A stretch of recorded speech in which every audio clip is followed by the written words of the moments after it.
Good morning. Kate here with this week's Monday Mission. And this one is all about relationships. Okay. And I want to talk about some unrealistic expectations that we often put on our relationships that can be unhealthy, right? So I think a lot of us do this where we actually create our own suffering about our relationship, our own negative feelings about our relationship. We create it with our thinking. And this is in no way to say that we should stay in an unhealthy relationship or an abusive relationship, relationship that's just no longer serving you and helping you grow and have your needs met, right? That's something completely different. But what I'm talking about today are just sort of everyday things in our relationships with our partners that we tend to create with our own thinking, right? So I'm going to talk about 4 different ways that we do this, and knowing that if we can recognize it in ourselves and see that we're doing that and maybe recognize a pattern and we're able to change that with our thinking, then it can prevent a whole lot of suffering or negative emotion within our relationship. Okay, but again, this isn't to say that this is all on you to do this, right? Relationship is a partnership between two people, and it's not in any way to indicate that you should stay in an unhealthy, very unhealthy, either mentally, physically relationship and just do these things, right? And it's on you to fix that and fix what's going on. But I do think that what we're going to talk about today, you can actually even apply to all relationships in your life, but I specifically just kind of talked about our partners.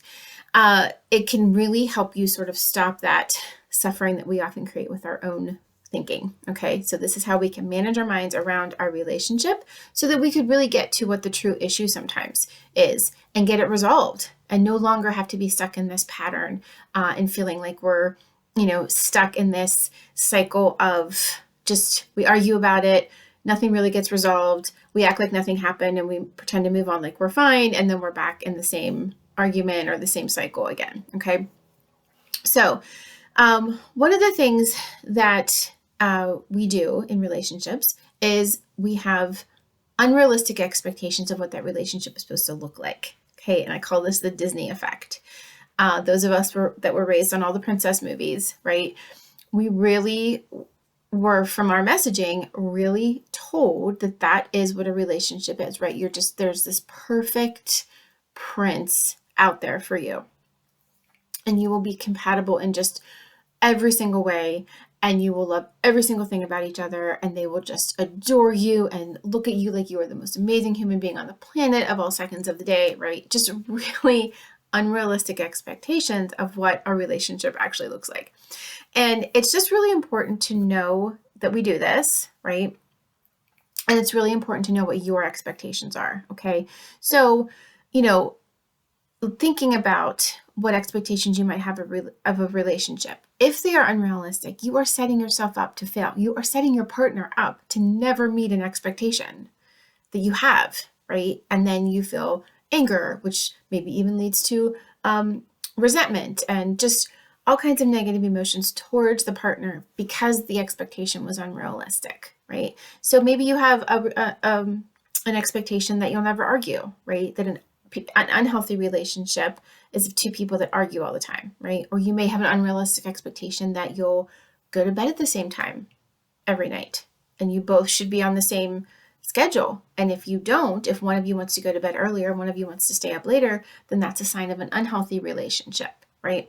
And I don't know what that is for you. That's important for you to sit down and kind of figure out what your expectations are of a relationship and of your partner, and ask if they're realistic, right?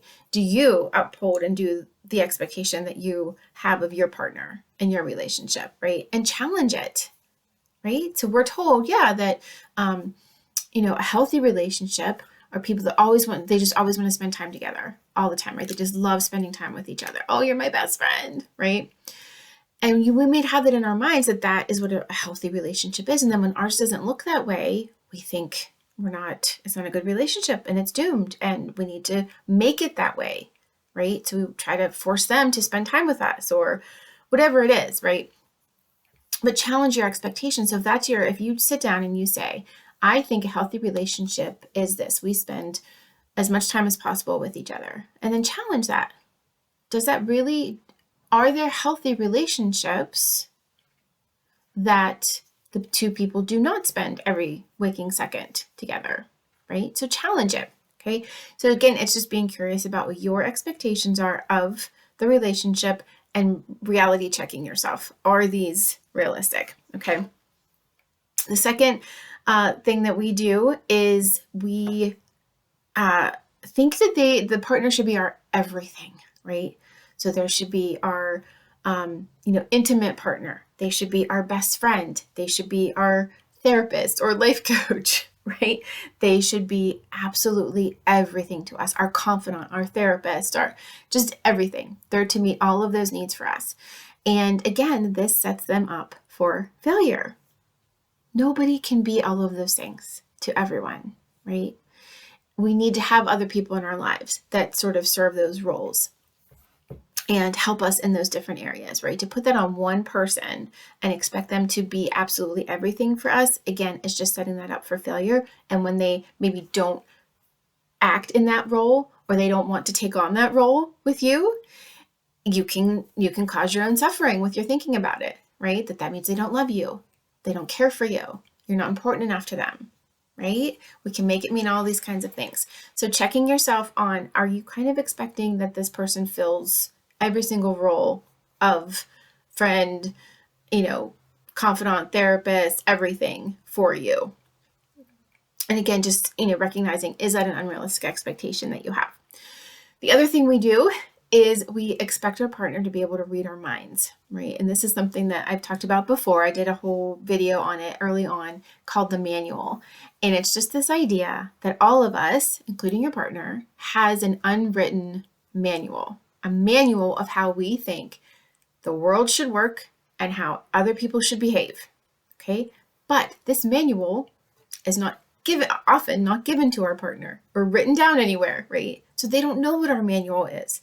But when they don't meet paragraph 3B of page 67, the relationship is doomed. They're not the one for us. They don't love us.